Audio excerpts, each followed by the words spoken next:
African Americans reacted to what President John Dramani Mahama said about USA. Guys, let's watch this video, and at the end of it, I would love you to drop your opinion in the comment section.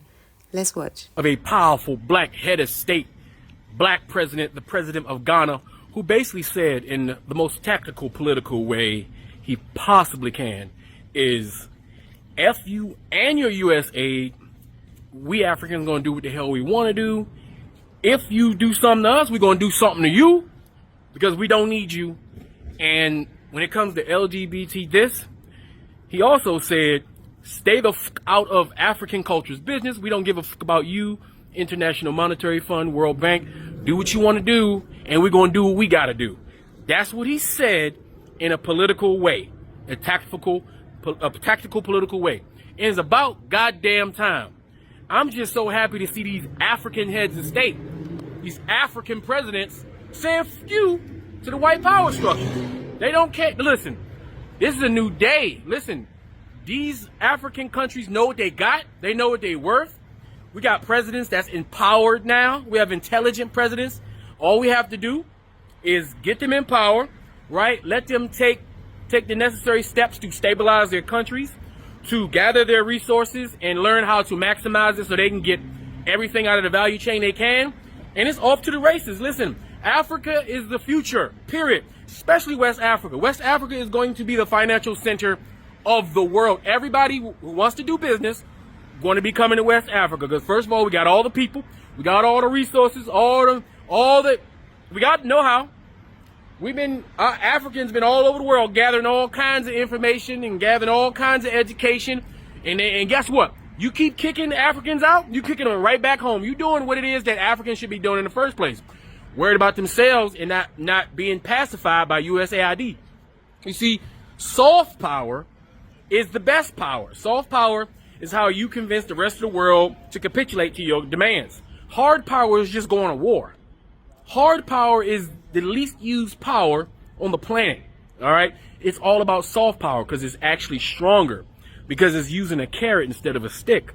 You see, Donald Trump, his dumbass, and his neo-Nazis are so stupid, they're so unintelligent, they're so politically unaware, they're so socially unaware that they think by retracting from the world that the world's going to suffer. The only people that's going to suffer are the American citizens, because the world don't need America. America's only 5% of the world population. What makes Americans, especially the uppity 1% part of Americans, the racist part of Americans, think that their little punk-ass freaking population, their little punk-ass economics is going to stop the whole world?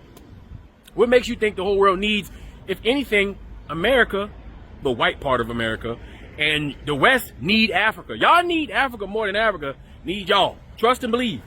Because what you're doing is, by stopping all that U.S. aid, you're forcing African countries to either find other allies, other avenues to supply themselves, and to do things themselves. Force them to do what they already can do. And that's exactly what Donald Trump and his neo-Nazi party is doing. And I'm happy about it. Keep it coming. Thinking you hurting somebody else, but you ain't doing nothing but hurting yourself. White supremacy is destroying itself just by being as active and brash as they want to. Go right. Keep on doing what you're doing. I'm clapping for you. Anyway, that's all I got to say. It's Afro Think Tank. Learn something, teach something. I'm out. John Mahama became Ghana's 14th president earlier this year after running on a platform aimed at cracking down on corruption and spurring economic growth. With his term still in its infancy, Mahama must now make navigating a shifting global order one of his main priorities. Well, I think that the world order that came in place after the Second World War has been beneficial to all parties. America has benefited. America has prospered from that world order. And I do think that no country can exist in isolation. Nobody can draw his bridges up and dig a moat around his country. We're interconnected in many ways. America has the right to recalibrate and freeze its international assistance to other countries, but there's always a blowback. One, America loses soft power because USAID is a well-known brand of America and it intervenes in very critical areas. And so if America decides that it doesn't want to intervene in those areas, It is possible that other countries might decide to fill that gap, or we might fill it ourselves like we're trying to do now, adjusting our budgets to fill the gap that America leaves. But it loses the influence that it has exerted over the years. Apart from that, it's not only in those areas. USAID is the biggest supplier of food aid in many places, and they buy this food aid from American farmers. And so if USAID is no longer buying that food to deliver as food aid, then it means that American farmers lose a huge demand that, assisted them in their business. And so there's always a blowback. There are a lot of connectivities, and we'll see how it plays out. The Trump playbook is still playing out. We're all watching what is happening. But as I've always said, disruptions lead to new world orders. And so this is a disruption that is happening. I'm sure that maybe a new world order will be born out of it. Finally, Mr. President, I do want to ask about the anti-LGBTQ legislation that we did see expire in Ghana earlier this year. A number of parliamentarians support reviving it. If it came to your desk, would you sign it? The old bill expired because it was not assented to by the president. There was a legal challenge. Eventually, the legal challenge was dismissed, so it means that the president could assent to it, but it's expired. So the question is hypothetical. It means that it has to go into parliament again. And I think that what we need is more stakeholder consultation to look at whatever new bill will come and make sure that we carry everybody on board. Proper family values are something we all are interested in. And we believe that is not only in the bills that we send to Parliament to regulate them, but also in teaching our children those family values even as they grow. And so looking at the curriculum in schools and inculcating those values in them, I think is the more important pressing issue that we must look at. Would you be concerned, though, if we saw a number of institutions potentially pulling back funding to Ghana if you were to sign it? Do you factor that into your thinking around the bill? Well, I believe that multilateral institutions should avoid getting into cultural matters. This is a diverse world. We have different cultures. And so I don't think multilateral institutions should include, cultural imposition as part of their mandate. I don't agree with that. If they decide to pull it, well, it's their prerogative.